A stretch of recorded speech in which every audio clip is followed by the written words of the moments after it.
کے چہرے کو مرزا قادیانی کے چہرے جیسا بنا دے. تو آمین کا ایک بار کرا. میں نہیں کہوں گا آمین. میں کہتی ہوں اس لیے کھڑا بننا پڑے گا. ایسے کھڑا بننا پڑے گا. اس لیے مرزا کھڑا تھا. تو آمین کا ہے. تو جب تو آمین نہیں کہہ سکتا ہے، جب مرزے کے چہرے کے جیسا اپنا چہرہ ہونے کی تمنا نہیں کرتا ہے، تو اس کی نبوت کی طرف تو ہمیں کہے کو دعوت دیتا ہے. پہلے تو خود جا. اب میں محمد رسول اللہ صلی اللہ علیہ وسلم کی نبوت کی طرف دعوت دے رہا ہوں اور ان کی نبوت کی طرف لوگوں کو بلا رہا ہوں، تو ان کے چہرے کے جیسا چہرہ ہو جائے. ہم اس کی دعا کرنے کے لیے تیار ہیں. بھاگا ہوں ہے کہ نہیں، ہم یہ ایسے مناظرہ کو تھوڑی نہ ہوتا. ہم نے کہا نہیں. ہم نے کہا سنو ایک اور بات بتاؤ. تم مرزے کی نبوت کی طرف دعوت دیتے ہیں.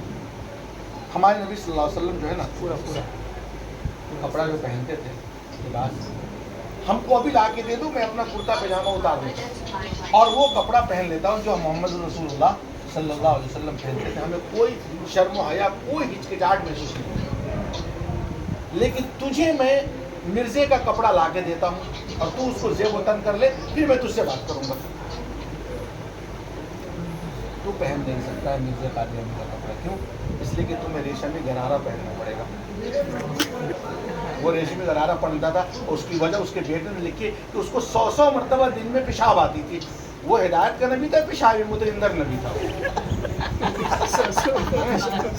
وہ کہتا تھا کہ ریشمی گرارہ پہنتا تھا اور ریشمی اظہار بند تھی ریشمی، اس لیے کہ اس کو کھولنے میں آسانی، اس لیے کہ مرزے کو دن بھر میں 100 بار پیشاب آتی. تو وہ پیشابی نبی تھا. تھا، مالکیہ تھا، حیضہ تھا. امام ثناء اللہ مصری رحمۃ اللہ علیہ نے کتابیں لکھی ہے امراض مرزا، اور تقریباً 100 سے زیادہ بیماری ہے اس کے اندر. تو میں نے کہا کہ یہ کر، اور پھر تم کو کیا کرنا پڑے گا؟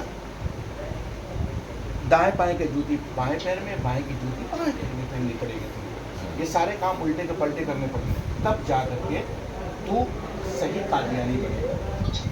ویسے تم نہیں بتا سکتے ہو. اب بتاؤ مجھے، پہلے یہ 2 کام کر پھر تجھ سے بات کروں گا. قادیانی میں دونوں کام کرنے کو تیار ہوں. دعا بھی کرنے کو تیار ہوں. محمد صلی اللہ علیہ وسلم کا کپڑا بھی ابھی محفل میں بدلنے کو تیار ہوں. تو بدل گاؤں والے پھر تیسرا اور ایک کیا اضافت، میرا دل ہو رہا تھا آپ جب کہہ رہے تھے کہ اپنی بیوی کی شادی نہیں کسی سے کرا. وہ تو خیر نہیں کہوں گا، اس لیے ریکارڈ کر رہے ہیں. ریکارڈ کیا وہ ہے؟ مرزا کو غلام احمد قادیانی نے جس عورت کے بارے میں کہا کہ اللہ نے جس طرح حضرت زینب کا نکاح آسمان پہ کر دیا تھا، اس طرح محمدی بیگم سے میرا نکاح کر دیا، اور پھر اس عورت کا نکاح دوسرے سے ہو گیا. وہ تو مولانا ثناء اللہ نے پوچھا کہ مرزا صاحب آپ کی بیوی کی شادی تو دوسرے سے ہو گئی، تو آپ کی بیوی کی شادی دوسرے سے. مرزائی اس کا جواب بھی دیتے ہیں. مرزائی اس کا جواب دیتے ہیں. تو آپ یہاں پر حافظ اقبال رنگونی رحمۃ اللہ علیہ کون تھے؟ اللہ ان کی تربت پر ہزار رحمت کرے. انہوں نے بڑی اچھی بات کی ہے، بہت اچھا مذاق اڑایا. کہا کہ قادیانی کہتے ہیں کہ نکاح آسمان پہ ہو گیا تھا اور رخصتی قیامت کے دن ہو.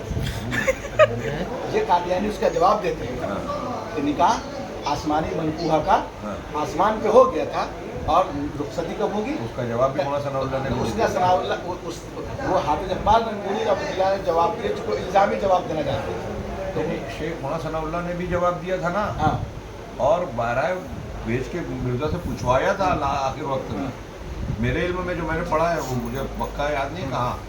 انہوں نے پوچھا کہ شیخ آپ کا، بولے وہ پہلے ان کو میسج دیا کہ آپ کی آپ بول رہے تھے ان کا نکاح ہو گیا تو اس کی شادی ہو گئی. کہا ابھی وہ خوش نہیں رہے گی، چھوڑ دے گا. پھر بچے ہو گئے، بولے تو بچے بھی ہو گئے. مجھے کہا وہ آئے گی. پھر اس کے بعد جب بڑھاپا آ گیا اور وہ صحت مند تھی، تو بولے اب تو آپ اس لائق ہی نہیں رہے، تو پھر آپ کیا؟ تو بولے وہ جنت میں میرے ساتھ رہے. تو وہاں ثناء اللہ نے کہا کہ جب آپ کہہ رہے ہو کہ جنت میں ساتھ رہے گی، جبکہ آپ نے اپنی فلاں کتاب کے فلاں صفحے پہ لکھا ہے جو آپ پر ایمان نہیں رکھا، کنجر کی اولاد ہے، کنجر کی اولاد ہے، کنجر کی اولاد جہنم میں جائے گا. جو محمدی بیگم تو آپ پر ایمان نہیں رکھتی، وہ جہنم میں رہے گی تو جنت میں آپ کے ساتھ کیسے رہے گی؟